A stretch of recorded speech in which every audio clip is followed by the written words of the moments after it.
Welcome back to the ATB channel, and on today's episode we are showing you the hidden menu on the E36. So we're going to be showing you a couple of cool features within this hidden menu, and then in the description below I'm putting the full list of all the things that you can do within this hidden menu in the E36.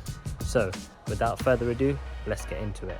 Right guys, today I'm going to be showing you the hidden menu on an E36. I'm going to show you how to unlock it, and once we have gone through a couple of features, I'll put in the description below the full list of things you can do in this hidden menu. Let's get into it. Okay, so to unlock this menu, you have to hold down this left button and then put your key position to position 1, not 2, and then you'll see that some numbers will appear. Now scroll quickly to test 14, and then when you get to test 14, press it once and hold down until the on changes to off. So once you have unlocked the menu, you can scroll through the tests. We're going to go to test 7, and test 7 is digital RPM on your E36. So once you've gone to test 7, simply switch your car on,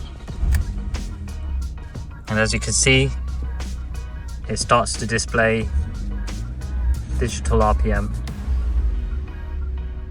So that's one cool feature that you can do on the E36 hidden menu.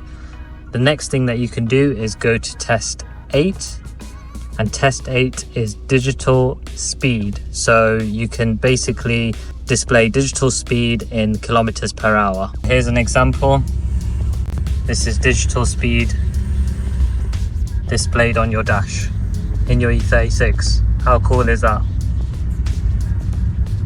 So that's two cool features that you can see on your E36 hidden menu, and in the description below, as promised before, I've put a full list of all of the things that you can see in this hidden menu.